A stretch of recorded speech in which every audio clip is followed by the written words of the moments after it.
Hello, I'm Bob Goulder, contributing editor with Tax Notes. Welcome to the latest edition of In the Pages, where we take a closer look at some of the commentary from our print and online publications. Now, if you follow international tax policy at all, you might know that there is a raging debate going on these days. It concerns a particular aspect of the OECD's Pillar 2 proposal for global tax reform, specifically the UTPR, or Undertaxed Profits Rule. The tax community is basically split as to whether this rule violates international tax norms or treaty obligations, or whether it complies with them. Tax Notes has published multiple articles on this topic, and I think perhaps the best one was written by our guest speakers today, conveniently. The article is titled Undertaxed Profits and the Use It or Lose It Principle. And the co-authors are Allison and Tarcísio Diniz Magalhães. Professor Christians is with McGill University in Montreal, where there's a lot of snow. And Mr. Magalhães is an assistant professor at the University of Antwerp over in Belgium, one of my favorite cities. Their article takes a position that the UTPR shouldn't be so controversial, and that if you dig enough and you do your research and you look at it, it's actually supported by international law and economic reasoning. In other words, UTP skeptics like me need to settle down and appreciate the bigger picture. Well, to help us with all of this, let's get right to it. Our guest speakers, Allison and Tarcísio, welcome to In the Pages. Thank you so much. It's great to be here with you again. Yes. So first, a little bit of background. You described the UTPR as a manifestation of the use it or lose it principle, which a lot of us are familiar with. If you have a flexible savings account and you have to go out before December 31st and buy a bunch of prescription sunglasses, you know, you have to use those benefits or they go away forever. They don't carry forward. Okay, use it or lose it. We know the concept. How does that apply to the UTPR? Well, it's a great question. And of course, we're trying to vulgarize the regime a little bit because it's such a complex regime. But I think everybody can understand that use it or lose it doesn't mean that you're giving something up. It's that you have an opportunity here. So you have to look at the big picture of GLOBE. What is it doing? It's creating a pool of tax revenues and it's allocating them to countries that want to collect them. So if you choose not to collect them, then some other country is going to collect them. And the rationale is because we're talking about cohesive multinational groups. So their income is a big pool and the tax revenues are a big pool. And it's not that one country has a superior claim over another. They have equal and competing claims. And this is a coordinated regime. So that's what's going on. Use it, meaning get the tax that you are entitled to get under any principle of law, domestic law, international law, but lose it in the sense of if you don't tax it, you know someone else is going to do that. If I could just add something to what Allison said. So I guess the part of the lose it also reflects a concern with not having overlapping claims, right? So the idea is if you didn't tax, somebody else is going to tax it, and then you lose the opportunity to tax that. You can go back and say, well, so I had these profits with me, they were under tax, and then somebody else taxed it, I'm going to tax it again, right? So you have overlapping claims that would create double taxation, which is what we don't want. All right.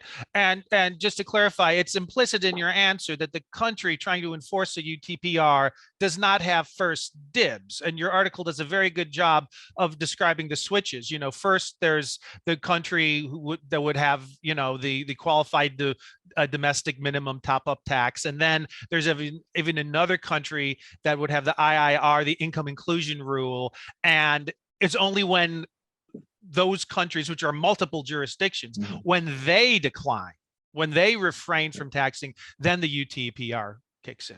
Yeah, I think I really see the UTPR as a commitment projector. And when I say that, it's kind of an international, you know, it's sort of like a bargaining term. It's like, if I'm going to enter into a deal with you and we both are better off if we both carry through the deal, but we're both not sure if the other one's going to do it and we're worse off if the other one doesn't do it, then I need to get some commitment from you and I need to project my commitment to you.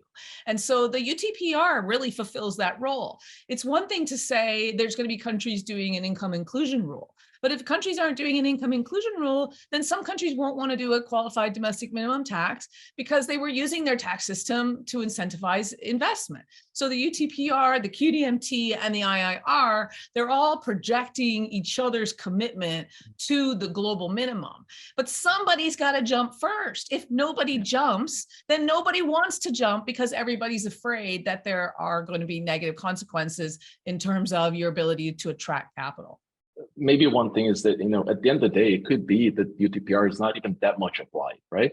So because of all these signals that are being sent, if you have, you have to go through the qualified minimum top-up tax, and then you have to go to the income inclusion rule. That's the end of the line. So it could well be that this is not even really much applied in practice, and just serves as what Allison said, as a signal, so that you do put in place an income inclusion rule or the qualified minimum top-up tax. That's an excellent point right there. I mean, we're describing the UTPR as if it is the conceptual linchpin of Pillar 2 operating effectively, and yet we can all envision a scenario where it doesn't collect any revenue at all. It collects 0 tax dollars or 0 euros. It doesn't collect anything because it's inspired other jurisdictions to do what they're planning. Okay.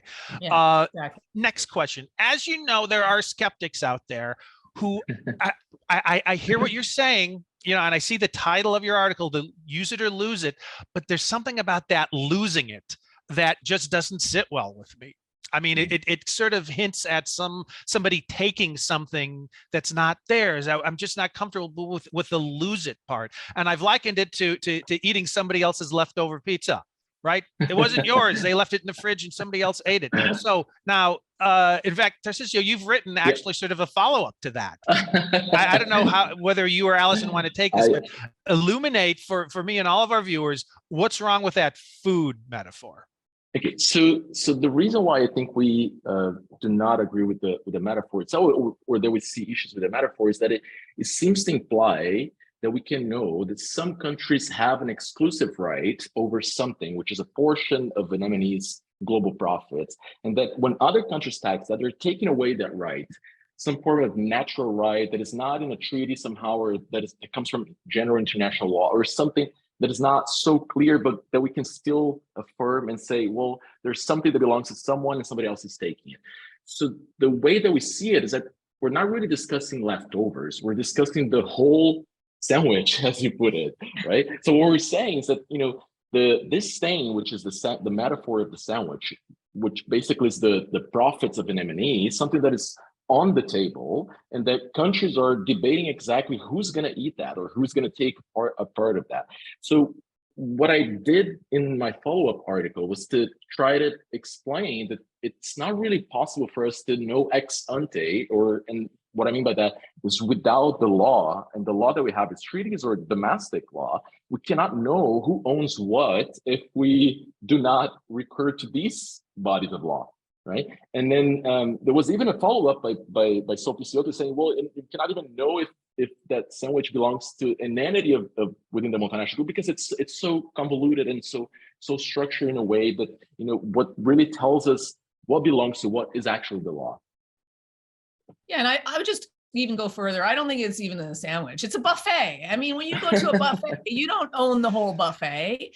You're there with a whole lot of other people who've been invited to the buffet. Everybody, maybe it's even a potluck. Everybody brought something together to the buffet, and now everybody has a chance to share in that buffet, but it doesn't make it yours exclusively any more than it makes it someone else's exclusively. I think for me, the food metaphor, as much as I love to think about, food and food metaphors, it's just an opposite here, because the profits that we're talking about are generated through cooperation. They don't belong exclusively. They weren't produced by one country or another, but they were produced by the combined efforts of countries working on trade, investment flows, and tax cooperation as well, right? So the profits that we're talking about are the product of their cooperation, right? Not each one bringing something and then wanting to take it back home again. But the their collective cooperation creates this surplus that is not one,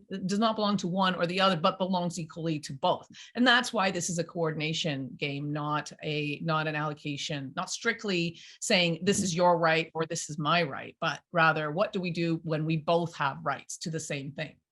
Another part of your article that I really enjoyed is where you use the phrase piercing the veil. And I think anybody who went to law school and took corporate law 101, you know, they had to prep on this. You had to learn this material, this concept of piercing the corporate veil. And it's not a tax concept at all. It has to do with the limited liability of shareholders, because one of the whole points where you have corporations is that the shareholders are only going to be, you know, their liability is limited to what they invest. They're not going to be generally liable for the entity's debts. You've likened in your article the UTPR as being kind of analogous to the tax equivalent of piercing the corporate veil. Can you elaborate on that, and specifically why is the piercing justified? Because in the non-tax context, where you actually do have like strict corporate law piercing the corporate veil, it's because somebody's done something wrong. You know, the board of directors or somebody has not gone through their due diligence. They've done something wrong to get to that result where the veil is being pierced. I guess the first thing is that, you know, that we have to remember is that tax laws do not always have to respect private law and private agreements among parties, right? So this is one thing that law does a lot of times, which is to say, well, I'm going to attribute a different consequence to this situation. So it's often that we're going to see the use of the expression for tax purposes. So that means that, you know, that situation that we thought was going to have this consequence, going to have a different consequence for the purposes of tax law. So in the paper, when we use this expression, tax veil piercing, what we're actually referring to is this whole body of doctrines and approaches that disregards to different extents the corporate veil in order to attribute different consequences. And that happens in all sorts of areas of the law. And that happens with different jurisdictions in common law and civil law countries. That happens with constitutional law, international law, corporate, antitrust, and also tax.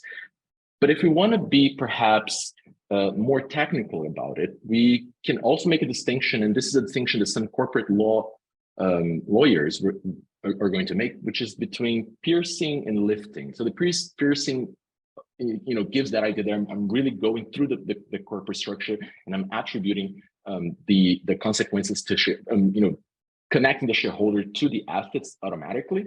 But there's also the idea of lifting, and that some people would say looking behind the veil, or some other scholars would even call that peeking. Or veil peeking, which is just the idea that for a specific situation, for a specific scenario, you can disregard the corporate veil in order for some regimes and some laws to be effective.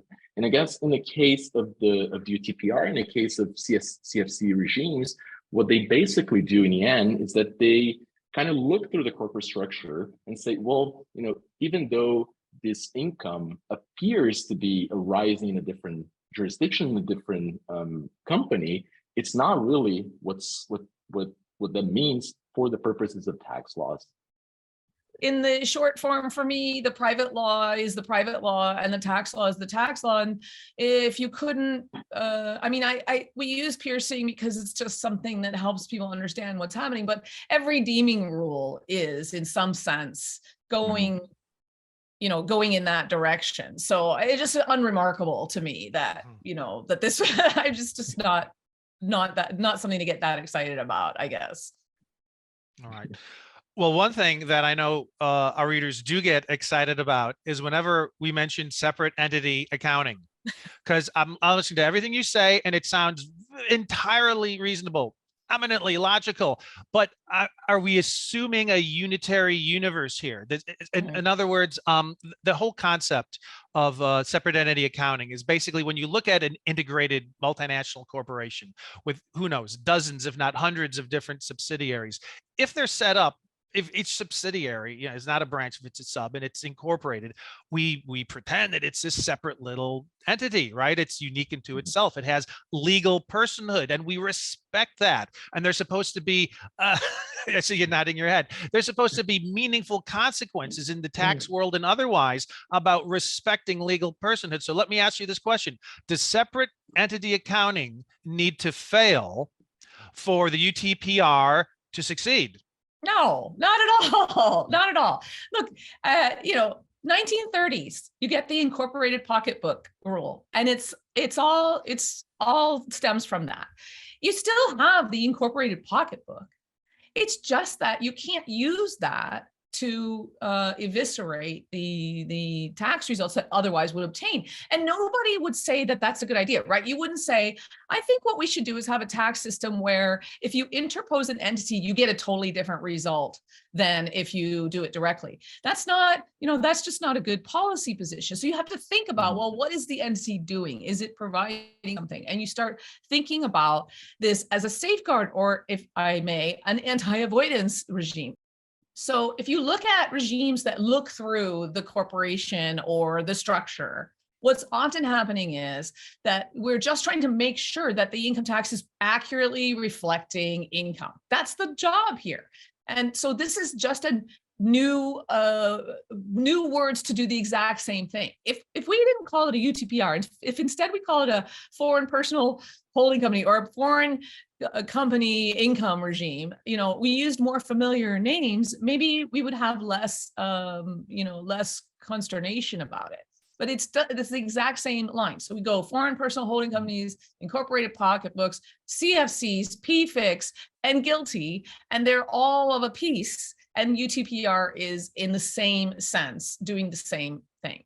I would even say that, it could actually be the opposite. It could be that these rules are actually affirming the idea of separate entity as something that is going to continue, right? So they are trying to preserve this idea of separate accounting instead of getting rid completely of with the whole system, right? And the UTPR doesn't even apply to all taxpayers or even to all M&Es, right? So it's really topical, and it's really directed to a situation saying, well, so we have separability of companies, but this does create many problems. In this situation here, we are going to look at differently so that we can actually implement the tax laws and what they're supposed to be doing. I think history, there's an opportunity for history to speak loudly here. And you referenced that in your piece. You've got the section under the thunder of history, which is a very sort of poetic phrase. But you're getting to the point that if you go back far enough, we've seen this debate before. I mean, not us, but in a different era, they did have this debate before. Can you elaborate on that? Yeah, if you go back in history, we keep repeating it just in a new and more fancy way each time. And, that's great. We're tax lawyers. We love to think about history in new ways all the time. So if you go back far enough, go back to the 60s, and you'll see a cascade of protests. That is a description of how people reacted to the US CFC rules. A cascade of protests. They just thought this is it's unacceptable, it's inappropriate, it doesn't accord with corporate law, as we were just talking about, the piercing the veil and all this stuff. And so you see articles, the scholars sort of, you're wringing of hands and gnashing of teeth about the CFC rules. But then, pretty soon the world starts to see the sense in a CFC rule as a safeguard or an anti-avoidance regime, and you see it picked up. Well, recently you may have seen a cascade of protests coming out in the form of the congressional letter about the UTPR. You see a cascade of protests, but this is sort of reactive. When we then start looking back and, analyzing the underlying problems, I think we can see that each and every problem that is the subject of the cascade of protests is not something new. This is something we've seen before. And it's not as if, lawmakers always fully reflect all of the nuance that's going on in those problems. So for me, the thunder of history is, when something is new, really, the first thing you should do is say, well, but is it really new? It's really new. It's a lot like a lot of things we've seen before. And I'll just add to that, why is that so? Well, because there's only so many ways you can design a tax system, and the same problems have been with us for 100 years. The income tax is porous in some way. The economy is globalized. The interposition of entities has always been a problem. The ability to have hybrid instruments and entities is always going to disrupt the legislator's intent. Those are just common problems, and we're just solving it over and over. And then, of course, an army of tax practitioners' job is to raise the cascade of protests each time we get a little closer to closing those doors. So I think that's where we are. We can go back, we'll go forward. And here's the good news for us, Bob. We're going to go through this again in our lifetime, I'm sure. And next week or next month or in a couple of years, we'll have a new abbreviation, and we'll be able to unpack all the cascade of protests around that new idea. But by then, I hope we will have come to a realization that the UTPR, much like the CFC, is in a transitional moment now, and we'll get calm. We'll get some calmness and reflection about it in the days to come. So maybe that gives a connection to something that that we should clarify, which is this process that Allison is referring to, this dynamic process of the law. That so there's reform and there's more law and more law is put in place, and people question it, but then it stays or it goes away, and we have more. But so one thing just to clarify is that what we're trying to push here with our paper is not that we are defending the globe regime or the UTPR as the best scenario or the solution to the world, that now we're going to have the most beautiful tax regimes in the world. But what we're actually saying is that they're not really legal arguments against this, and this is a natural process that is going to come and go. We're going to have different rules being put in place. Maybe Allison and I have been very, very critical actually of the OECD work. We're using the term skeptical. We're very skeptical about the inclusive framework and everything that they do there. But we do accept that there is a process taking place, and countries are getting together and rearranging things and redesigning things in order to achieve certain goals. Now, if there is a real legal case based on real substance of international law, then that would be the situation where this couldn't, move forward. But that's exactly what we don't see. We don't see a real legal case here. Well, you're absolutely right about your history of calling out possible flaws in the OECD architecture when they come up. I remember Allison saying, "Hey, where's Pillar 3?" Right. Okay. But we'll leave that for another interview. But I take your point. What about treaties? We don't want to get too much into it, but I'm just, the cynic in me is saying, boy, there's going to be a lot of treaty disputes. Maybe, maybe not. But what are your thoughts on that? How does UTPR fit in with the treaty world? So first, let me start by saying, we didn't try to address the treaty issue there because there are a lot of moving parts, I guess, with the problem with treaties. So our first step was to say, well, look, this is a process. This is a concert of states getting together and deciding how they're going to redesign their own tax systems, which is valid and legitimate, and there's no international law violation there. Now, when we go down the treaty, so then there are a few steps that we have to look into. So the first is, if UTPR is, as we are arguing, similar to CFC rules, so then, if that similarity is accepted, then, it could be that it is compatible with treaties as they stand now, as the view is when it comes to CFC. But even if this is not the case, so, some have said that, the savings clause should be a justification for treaties. And the reason, I guess, is because the UTPR is a tax that is imposed on a resident. So Allison mentioned before, for example, the congressional letter. So one of the problems that we see there, I guess, is the issue that is being raised that UTPR is taxing a U.S. company, right? When in fact, what the UTPR is doing is taxing its own resident.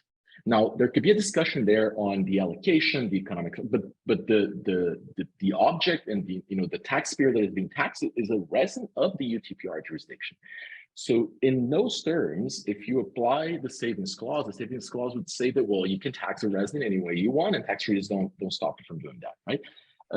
But then again, some treaties don't have savings clause. So there's a problem there with, you have to look into each of the treaties. Then there's the issue of treaty override. Now we know that some countries, including the US, can override their own treaties with their domestic laws. Some other countries, like Germany or the UK, have some issues or some situations similar to that, but other countries just cannot do it, right? So it's the analysis of the treaty goes through a bunch of steps where we have to look into the specific treaty. We have to look into the domestic laws of the country. Does the country allow treaty override? Now, if none of that is possible, then it would be the case that you're going to have to either renegotiate your treaty, or you would have things could be solved, or issues that could arise could be solved with a new MLA, as some have already argued. But in any case, it's a case-by-case analysis, I would say. Yeah, and I'll just add something to this that I think sometimes gets forgotten in the treaty discussion. How do disputes under treaties arise, and how do they get resolved? Well, they arise and they get resolved through the MAP process, the mutual agreement procedure. And we know this is a competent authority process. It's in a box we can't see. There's no appealing, what happens with the competent authorities. So we have this system where there's conflicts, we will not learn from them. We will not be able to develop the law based on experience, because they will be resolved through competent authority procedures. But what we do in response to that in some way is we have often through the OECD, we have a peer review mechanism where we all say we're going to agree to the same rules. We're all going to carry out the same rules. And how do we hold each other to that commitment? Well, we do it through the peer review. So I would say, if everyone has agreed, we always have to come back to the big picture again, right? If you get too far in the weeds on this, I can see where you can twist yourself in knots and start thinking there's going to be some sort of treaty problem. But if you back out again, what was the point of GLOBE? Global minimum tax is an agreed idea to stop a floor, to create a floor against excessive tax competition. So why would a competent authority of one country fight the effort of another country to implement that minimum tax? They're only going to fight that if they themselves are trying to collect it and they think that there is a dispute and they need to resolve it. That is something that competent authorities can do and are accustomed to doing. It's just that we don't see that. So we don't count that as part of the legal fabric, because it's just not something that most of us have access to. So I think it's really important to remember that if you think that there's going to be some sort of treaty dispute, that you have a built-in treaty dispute mechanism already, and you have the principles that parties should be carrying out treaties in good faith. And the good faith part of this has altered as a result of the membership in the inclusive framework and participation in GLOBE. So any party that is part of this process, but then decides to start taking issue with things through a treaty, I think is violating that spirit. And I think they should be called to task at the inclusive framework. If the OECD is going to build an inclusive framework and say that everyone is entitled to be part of this process and everyone is going to be implementing, then there has to be some accountability. I don't understand otherwise why that inclusive framework exists. So for me, this technical legal problem, I understand the legal problem. I understand that people want to see legal barriers, but I would point them to the process that got us to this and say, how is the OECD going to resolve this problem? I think if you take on the role of a global tax policy provider, then you have an obligation to step up and be the forum where countries can take those problems and get them resolved to the mutual satisfaction of all participants. Well, sadly, we need to wind things up. So it's time for our last question. And I like to do this end with a prediction. So Allison, Tarcísio, 5 years, 10 years, 20 years, will we reach the point where the UTPR is as normal and as entrenched and as non-controversial as our CFC regimes? So, you said 20 years from now. So I would say we're going to have another rule. We're going to have another acronym. It's going to be a whole different day, a whole different system, a whole different discussion. That's just the process. That's just how international law evolves, international tax law evolves.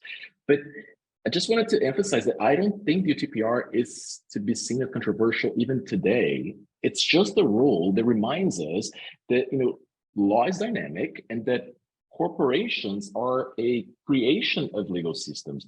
So the way that we regulate them, the way that we tax them, the way that we design, and the way that we recognize property rights, juridical personality, separability of companies, this is all part of the law. So unless we have something that is above the laws that the countries put in place, right? So unless we have something of a customary or general international law that says, countries have to respect separability of companies and they have to treat them differently, and you cannot allocate profits or income from one entity to another, then I don't think there's really an argument there to say that the UTPR is controversial. It's just doing something that is just pushing things forward in a direction that we already have done in the past. And again, I guess, we can go back to those examples that we discussed before, like CFCs and other forms of attribution of companies.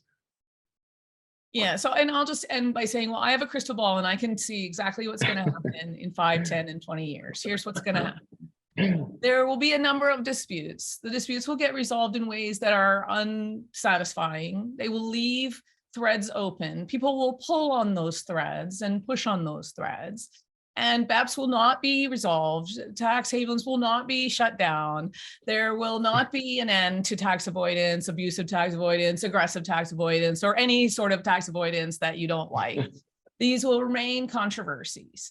And what will happen is that right now, public appetite might be dying down, but it will ramp back up again. There will be some exciting stories, and it will start a new cycle of global lawmaking again.